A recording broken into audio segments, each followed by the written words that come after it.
Chapter 1, Blank Paper. Hip-hop introduced itself to me in the late 80s. I was around 9 years old watching music video shows like Yo MTV Raps and Rap City. Back then, I remember seeing guys in my neighborhood hanging out at the East Compton Park, bobbing their heads to the music that blasted out their boombox. Sometimes I found myself lost in the music, hypnotized by the rhythm of the beat, memorizing the lyrics to the song word for word and repeating them over and over again as if I fell into a trance. The first rap artist that intrigued me was this rapper from LA named Ice-T. He reminded me of the guys I saw walking around in my neighborhood wearing gold jewelry every day. All I wanted to do was rap, drive expensive cars, and have a pretty woman like the one I saw in his music video, I'm Your Pusher, on his Power album cover. He had the same fine chick wearing a white bikini and holding a pump shotgun. She was exotic, had a nice body and long, pretty black hair that went all the way down her back. I wanted a fine woman just like her, and the fact that she was holding a gun for whatever reason made her even more appealing to me. Money, guns, and pretty women were all I could see, and I was too inexperienced at the time to understand what all came with that combination. There weren't many female rappers that I knew of back in the day, but one female MC caught my eye at first sight. She could rap just as good, if not better, than many male rappers, and her name was MC Light. The first music video I saw her in was Light as a Rock. There was something about her voice and how she delivered her rhymes that sparked my interest.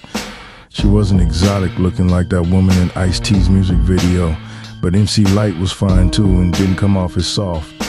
Her music was hardcore and gave the impression that she wasn't scared of anything or anyone. I was captivated by her whole uncompromising attitude because she was hot, but looked like she'd kick your ass if you made her mad. Hip-hop wasn't all hardcore fun songs like Parents Just Don't Understand by DJ Jazzy Jeff, and The Fresh Prince were also popular. Yeah, I knew all about that subject, but this song called Boys in the Hood by NWA made the most significant impact in my life because when the song came out, I was living in East Compton on Lime Ave. Me, my little sister, and my mom stayed at her friend's Ray house, and one of the group members from NWA came by the house and gave my mom's friend a copy of their first album, Straight Outta Compton. So meeting a real rap artist from where I lived up close and personal gave me the feeling that it wasn't such a far-fetched dream of becoming a rapper. At this time, I was in the 3rd grade and my little sister was in preschool. We lived on the 15,400 block of South Lime Avenue across the street from East Compton Park, where a gang called Lime Hood Piru claimed their territory. My mom would send us to the park to play and eat free lunch. And I noticed that every time we went to the park, the police always had a group of guys down on their knees and in handcuffs. One day at the park, a gangster asked me to hold his knife for him until the police left. I know I shouldn't have, but I thought it was cool that he spoke to me and asked for me to do him a favor. I said, okay, and didn't ask any questions, so he handed me the knife, and I hid it in the sand at the playground. After the police left, he returned to get his knife. I handed it back to him and he said, thanks, blood, then handed me a $5 bill. I was so excited about having some money, I ran straight to the candy store and knew not to tell my mom what I've done because she would have beaten my ass, for sure. One day I was at the park and had on these blue tennis shoes and I went inside the restroom to go pee, and then this gangster looked down at my shoes and said to me, a little man, you need to take those shoes off, blood. I can recall being confused. I thought to myself, why do I need to take these shoes off? I was ignorant of the gang culture in LA and didn't know any better. Once I saw this older guy standing in the alley, and as I walked towards him on my way to the candy store, I said, what's up, blood? He looked at me crazy and said, what the fuck did you say? I got scared and switched up quickly and was like, oh, nothing. I don't even know why I said it. I guess I was trying to be cool and repeated what I heard people say in the neighborhood, but I learned that day to watch what I say. See, in Compton, you had to use caution because there were so many gangs in just one city. I went to Kelly Elementary, and Kelly Park was right behind the school where the Kelly Park Crips hung. I had to go through 2 or 3 neighborhoods to get to school.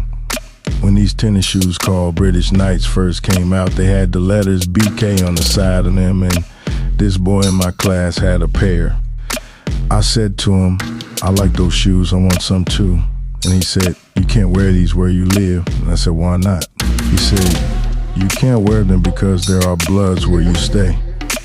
I still didn't understand why I couldn't wear those shoes where I lived and what those letters BK have to do with anything. And why was it okay for him to wear them where he lived? My mom noticed the influences of the gangs by how I walked and how I used hand gestures when I talked like the gangbangers did. She didn't like that shit at all, but I couldn't help it. Gangs were where I lived and at my school. There was no escaping them. I was surrounded by drug and gang activities daily. It became a norm for me. Ray's house had this weird smell and was smoky most of the time, and different people would always come in and out. Whatever the scent was, it stunk up the whole house. It was light green like grass, and they rolled it up in a piece of white paper, put it in their mouth, then lit the tip of it with a lighter, and it made them cough. Later I learned that funky green stuff that looked like fresh cut grass was called marijuana because the police would come to the park and talk to the kids about a program called DARE. They taught us about drugs and told us if we see our parents using or selling narcotics to let them know. Shit. I didn't comprehend what was going on at Ray's house, but I knew whatever it was not to tell the police. I loved my mom and didn't want my sister and me to end up getting taken from her, even though she was abusive at times. When I would pee to bed, she'd whoop my ass with an extension cord until the whelps burst and made me take a bath in cold water. That's why I didn't wear shorts back then, because you could see the bruises on my legs. At Ray's, my sister and I slept in the same bed. And sometimes when I pee to bed, I'd switch sides with her so my mom wouldn't think it was me. It didn't work because I wasn't smart enough to change my pajamas.